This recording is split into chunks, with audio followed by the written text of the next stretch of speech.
adoptée par cette auguste assemblée en juin dernier demeure notre feuille de route. Malgré les secousses de l'économie mondiale et les tensions géopolitiques, notre pays fait preuve d'une résilience exemplaire et s'adapte avec succès aux enjeux contemporains. Une croissance de 6%, un rythme nettement supérieur à la moyenne de 3,8% attendue en Afrique subsaharienne.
À la nation, c'est ça. Donner les avis, ce qui a été fait, ce qu'il compte faire pour chaque secteur de la vie. Bon. Il a beaucoup mis plus l'accent sur l'agriculture, qui doit être considéré comme étant un levier aussi du développement. Moi, je raisonne comme lui. Je crois que nous n'avons rien d'autre à faire dans ce pays que l'agriculture. Vous savez que les minerais se vident facilement. Mais avec l'agriculture, nous pouvons bien vivre. Regardez tous les pays du monde qui sont très forts, ils sont forts en agriculture. Donc quand on se lève chaque matin, on mange, on prend du café, on mange les pains, on fait ceci à midi, on rentre, on mange des coucous. C'est toujours des produits agricoles. Donc si nous voulons ici être un pays fort, il faut que les Congolais mangent. Qu'ils mangent à leur faim, pour qu'ils mangent à leur faim, nous devons cultiver. Donc je crois qu'il a raison de mettre l'accent sur l'agriculture, non seulement dans les soucis de renforcer l'économie, mais moi je crois que dans les soucis d'assurer quand même la vie au Congo. Merci. C'est ce qui est intéressant.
Parler de la sécurité au niveau de l'Est, parce que vous savez, c'est ça notre cheval de bataille tous.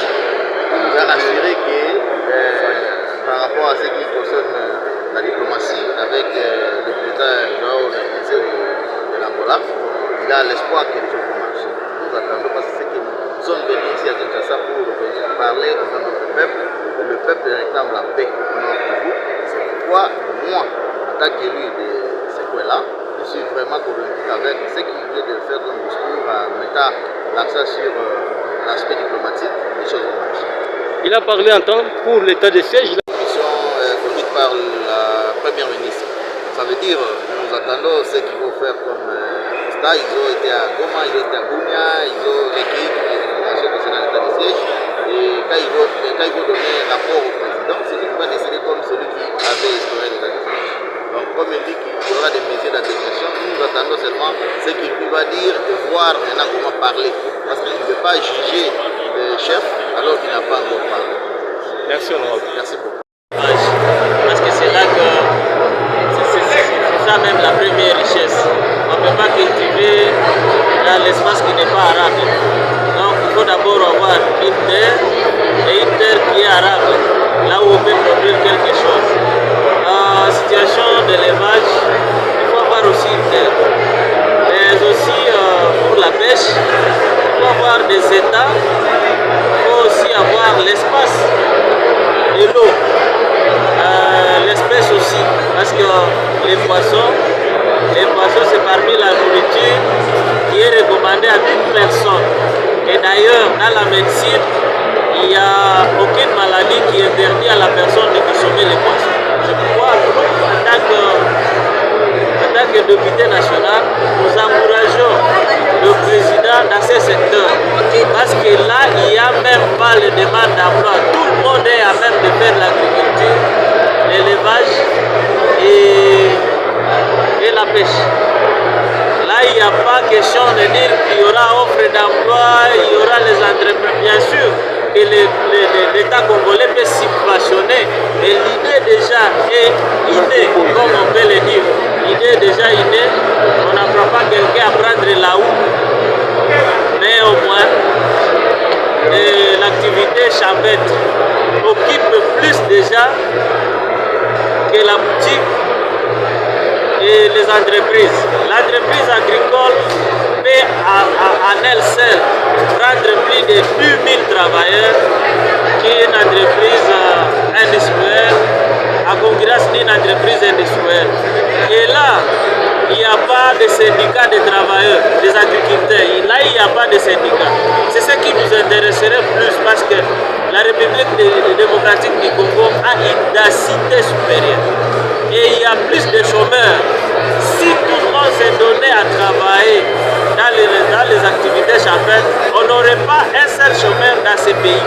Parce que là, je le dis et je le répéterai tant que je vivrai, qu'il n'y a pas de demande d'emploi.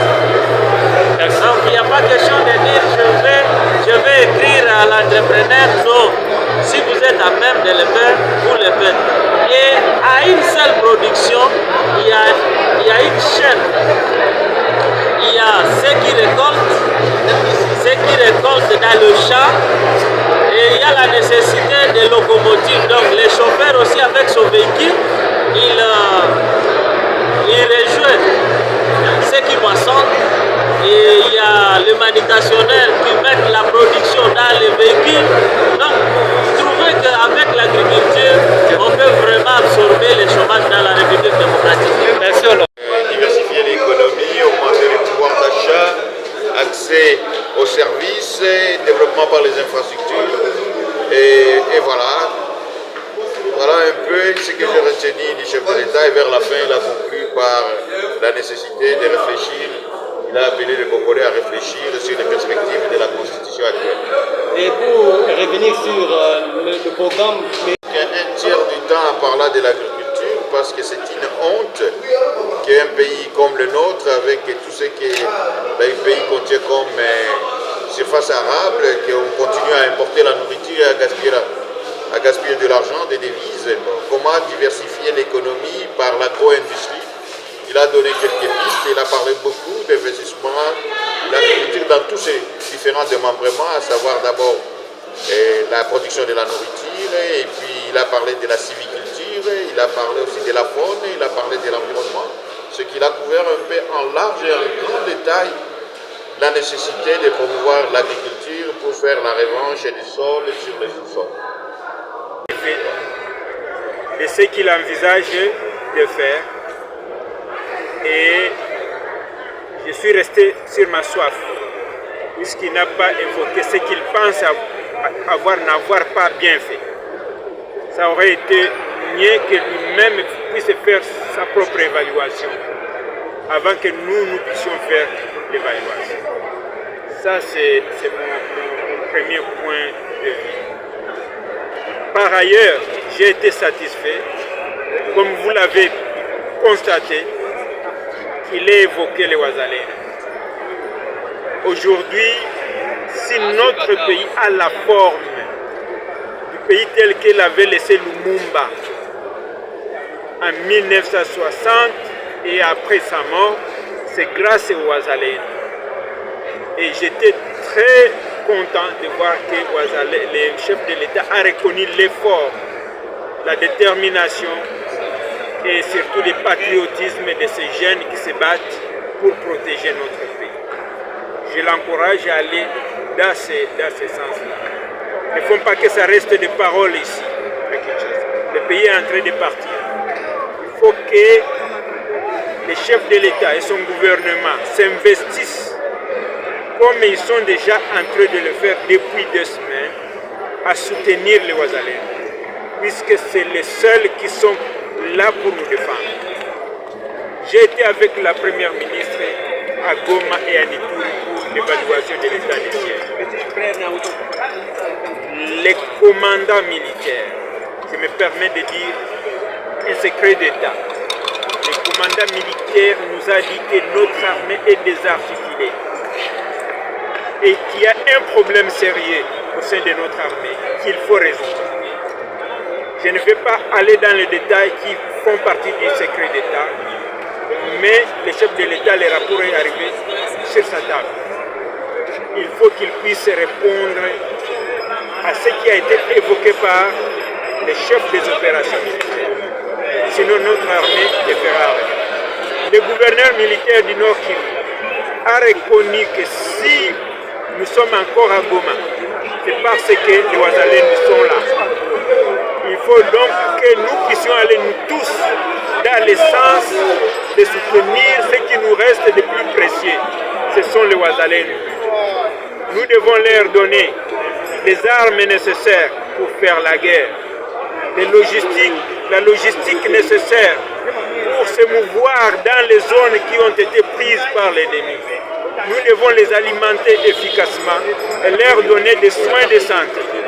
Nous devons aussi nous occuper de leur famille, puisque le moral sur le terrain dépend aussi de la situation de leur famille. Nous devons améliorer leur salaire.